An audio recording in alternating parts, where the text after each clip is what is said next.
নমস্কার, প্রথমেই দেখে নেব আজকের সংবাদ শিরোনাম। মানুষের ধৈর্য কম, দিল্লির পদপিষ্টের ঘটনায় বিতর্কিত মন্তব্য দিলীপের, সমালোচনা তৃণমূলের। দিল্লির মুখ্যমন্ত্রী কে হবেন? মোদি ফিরতেই তোড়জোড়, সোমবার বৈঠকে বসবে বিজেপির পরিষদীয় দল। 500 কোটি টাকা বরাদ্দ হওয়ার পর ঘাটাল মাস্টার প্ল্যান নিয়ে বৈঠক দেবে, শিলান্যাস কবে? ব্যারিকেড চিরে ছুটছে যাত্রীরা, নয়াদিল্লির পর এবার বাংলা। কুম্ভযাত্রী ট্রেন ধরতে গিয়ে বিশৃঙ্খলা এই বড় স্টেশনে। কিভাবে ভারতকে শেষ করতে চেয়েছিল বাংলাদেশ? 2009 সালের আগের কথা ফাঁস কূটনীতিকের, এখনো বিপদ দিল্লির। ইঁদুর মারতে জমিতে বিদ্যুতের তার, সেই তারে প্রাণ গেল কৃষকের, এই মুহূর্তের বড় খবর। বিস্তারিত খবরে যাওয়ার আগে ভিডিওটিতে লাইক দিয়ে চ্যানেলটি সাবস্ক্রাইব করুন। নয়াদিল্লি স্টেশনে পদপিষ্টের ঘটনায় প্রাণ গিয়েছে 18 জনের, দায়কার চলছে কাঁটা ছেঁড়া। এর মাঝে রবিবার বিতর্কিত মন্তব্য করলেন বিজেপি নেতা দিলীপ ঘোষ। মানুষের ধৈর্য কম হওয়ার কারণে এই ধরনের পদপিষ্ট হওয়ার ঘটনা ঘটেছে বলে দাবি তার। দিলীপের এই মন্তব্যের কড়া সমালোচনা করেছে তৃণমূল কংগ্রেস। রবিবার বর্ধমানে সাই স্টেডিয়ামের মাঠে আরএসএস প্রধান মোহন ভগবতীর সভায় যোগ দেন দিলীপ। সেখানেই দিলীপ বলেন, আমাদের দেশে যেখানেই বড় জমায়েত হয় সেখানে দুর্ঘটনা ঘটে যায়। মানুষের ধৈর্য কম, কোটি কোটি মানুষ বেরিয়ে পড়েছে কুম্ভের মেলার উদ্দেশ্যে। দিল্লি ঘটনার পর শুরু থেকেই পদপিষ্ট হওয়ার কারণ নিয়ে ভিন্ন মত দিচ্ছে দিল্লি পুলিশ ও রেল। প্রয়াগরাজে পদপিষ্ট হওয়ার ঘটনার 17 দিনের মাথায় ফের দিল্লি স্টেশনে পদপিষ্ট হওয়ার ঘটনায় কেন্দ্রীয় সরকারকেই কাঠগড়ায় দাঁড় করিয়েছে বিরোধীরা। তবে দিলীপ বলেন, সরকারের পাশাপাশি সাধারণ মানুষকে সতর্ক হয়ে চলা উচিত। দিলীপের সংযোজন, মানুষের মধ্যে ধৈর্য খুবই কম, নিয়ম থাকলে মানতে চায় না তারা। পুলিশ চাইলেও পুণ্যার্থীদের উপর লাঠি জ্বালাতে পারে না। কুম্ভতেও ব্যারিকেড ভেঙে ঢুকে যাচ্ছে বহু মানুষ, কিছু অঘটন ঘটছে, এটা খুবই দুর্ভাগ্যজনক। দিলীপের এই মন্তব্যের কড়া সমালোচনা করা হয়েছে তৃণমূল কংগ্রেসের তরফে। তৃণমূলের মুখপাত্র প্রসেনজিৎ দাস বলেন, মহকুমে কোটি কোটি মানুষ যাবে, এটা সকলের জানা।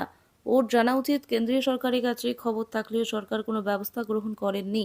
নিউ দিল্লি রেল স্টেশনে 18 জন মানুষের মৃত্যু হয়েছে শুধুমাত্র রেল দপ্তর গাফিলতি। উল্লেখ্য, কুম্ভের তীর্থযাত্রীদের নিরাপত্তার বিষয়টি গুরুত্ব দিয়ে দেখা উচিত বলে কেন্দ্রকে বিধে মন্তব্য করেছেন তৃণমূল সুপ্রিমো মমতা।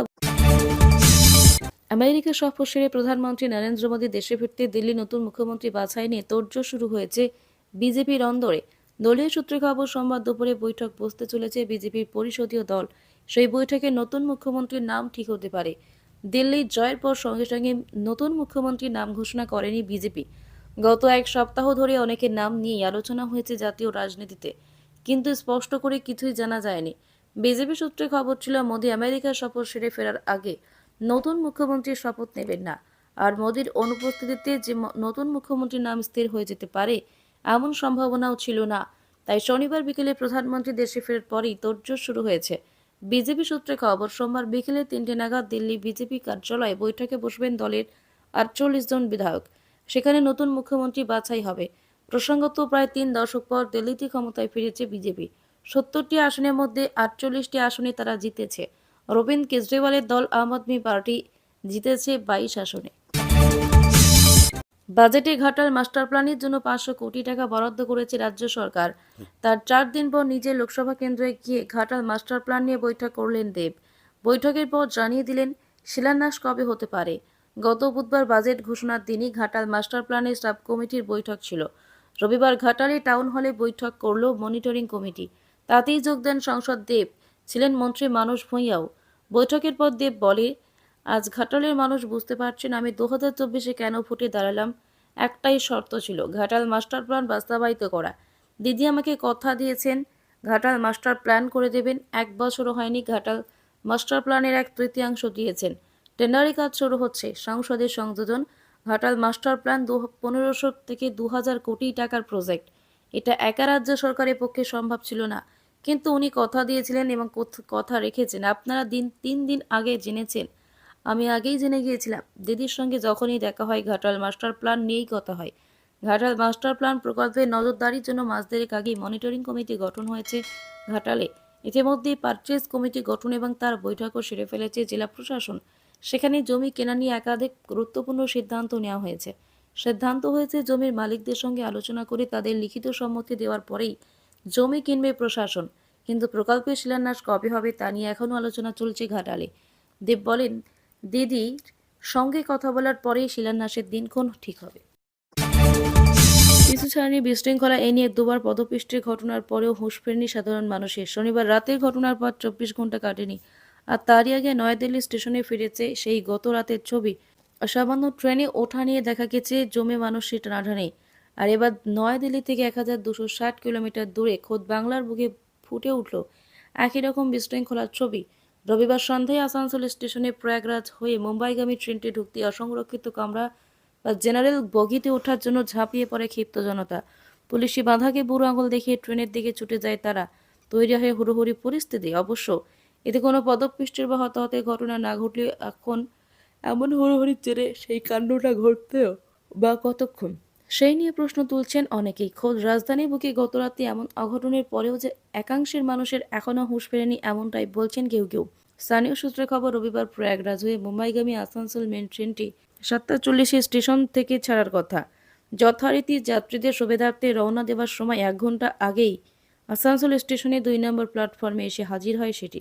ইতিমধ্যেই কিন্তু সেই ট্রেন ধরতে হাজারে হাজারে যাত্রী অপেক্ষা করছিলেন স্টেশনের বাইরে। মূলত গতকালই প্ল্যাটফর্ম বিভ্রান্তির জেরে নয়াদিল্লির বুকে ঘটে যাওয়া অঘটনের যেন পুনরাবৃত্তি না হয়, সে কারণে এই যাত্রীদের স্টেশনের বাইরে ট্রেন না আসা পর্যন্ত দাঁড় করিয়ে রেখেছিল রেল পুলিশ ও প্রশাসন। ছিল যথাযথ ব্যারিকেড ও দড়ির ব্যবস্থাও, কিন্তু ট্রেন স্টেশনে আর ঘোষণা হতেই আসার একটা বড় অংশের যাত্রী, মূলত যারা অসংরক্ষিত কামরায় যাতায়াত করবেন, প্ল্যাটফর্মের দিকে ছুটে যান। মানে না পুলিশে বাধাও, আর তাতেই ভর সন্ধ্যায় বিশৃঙ্খলা পরিস্থিতি তৈরি হয় আসানসোল স্টেশন এলাকায়। যাত্রীদের মধ্যে এমন বিশৃঙ্খলা পরিস্থিতি দেখে মুখ খুলেছেন খোদ আসানসোল স্টেশনের ডিআরএম চেতনানন্দ সিং। তার কথায় মানুষের এরকম হুড়োহুড়ি করার কোনো কারণ নেই। যথেষ্ট ট্রেন রয়েছে, 2 ঘন্টা অন্তরে ট্রেনের ব্যবস্থা রয়েছে। বাংলাদেশে হাসিনা সরকারের পতনের পর থেকেই ভারত বাংলাদেশ সম্পর্ক বিভিন্নভাবে প্রভাবিত হয়েছে। সীমান্তে সন্ত্রাসী নাশকতা নিয়ে দুশ্চিন্তায় রয়েছে নয়াদিল্লি। এর মধ্যে 2009 আগে বাংলাদেশে স্মৃতিচারণা করলেন তৎকালীন বাংলাদেশে নিযুক্ত ভারতীয় হাইকমিশনার বিনা সিকরি। 2009 সাল পর্যন্ত বাংলাদেশে ক্ষমতায় ছিলেন বিএনপি সভানেত্রী খালেদা জিয়া। বিনা সক্রিয় দাবি, বেগম খালেদা জিয়ার সময়কালে বাংলাদেশের মাটি ব্যবহার করে ভারতের উত্তর পূর্ব পূর্ব এবং বিভিন্ন জায়গার জঙ্গি নাশকতা হয়েছে। পাকিস্তানের জঙ্গি গোষ্ঠী এই কাজ করছিল তা জানতেন খালেদা জিয়া। 2003 থেকে 2006 সালে বাংলাদেশে নিযুক্ত ভারতীয় হাইকমিশনার বিনা সিকরির আরও বলেন, 2009 সালের পর শেখ হাসিনার ক্ষমতায় এলে ভারতে জঙ্গি নাশকতা ছড়ানোর কাজ কমে এবং উত্তরোত্তর অর্থনৈতিক উন্নয়নের উদ্দেশ্যে দুই দেশ একসঙ্গে কাজ শুরু করে। পাশাপাশি বিনা সিকরির আশঙ্কা, আগামী 6 মাসের মধ্যে রাজনৈতিকভাবে আন্তর্জাতিকভাবে আলোচনার মাধ্যমে পরিস্থিতি নিয়ন্ত্রণ করতে হবে, তা না হলে পরিস্থিতি হাতের বাইরে চলে যাবে। পাশাপাশি শরণার্থী হিসেবে যারা ভারতে আসতে চাইছেন তাদের আশ্রয়দানের জন্য সরকারকে অনুরোধ করেছেন প্রাক্তন কূটনীতিবিদ। রবিবার মর্মান্তিক এই ঘটনা ঘটেছে দক্ষিণ 24 পরগনা কুলতলি ব্লকের জালাবেড়িয়া 2 গ্রাম পঞ্চায়েতের পূর্ব গাবতলায়। মৃতের নাম বাসুদেব নস্কর। কে বা কারা জমিতে বিদ্যুতের তার রেখেছিল তা এখনও স্পষ্ট নয়। বিষয়টি খতিয়ে দেখছে পুলিশ। সোমবার মৃতদেহ ময়না তদন্তে পাঠানো হবে। ধান চাষ করা হয়েছে এই সময় জমিতে। এদিকে এই সময় আবার মাঠে ইঁদুরের উৎপাত বাড়ে। অনেকেই শস্য বাঁচাতে জমিতে বিদ্যুতের তার ফেলে রাখেন। অনেক সময় সেই তারে লেগে ইঁদুর মারা যায়। তবে রবিবার কুলতলি গ্রামে সেই তারই প্রাণ কাড়ল এক কৃষকের। বিদ্যুৎ দপ্তরের তরফে বারবার সতর্ক করা হয় কোনোভাবেই যেন জমিতে বিদ্যুতের তার না থাকে, কিন্তু অনেকেই তার কর্ণপাত করেন না। ফসল বাঁচাতে বেআইনি পথেই হাঁটেন। এই প্রথমবার নয়, প্রায় প্রতি বছর কুলতলিতে চাষের জমিতে তড়িৎ আহত হয়ে মৃত্যুর ঘটনা সামনে আসে। এবার তার অন্যতা হলো না। রবিবার সকালে গ্রামের বাসিন্দারা চাষের জমিতে সবজি তুলতে যাবার সময় দেখেন এক ব্যক্তি পড়ে আছেন। এগিয়ে গিয়ে দেখেন এলাকারই বাসিন্দা বাসুদেব নস্কর। উদ্ধার করে কুলতলি ব্লক হাসপাতালে নিয়ে যাওয়া হলে তাকে মৃত বলে ঘোষণা করা হয়।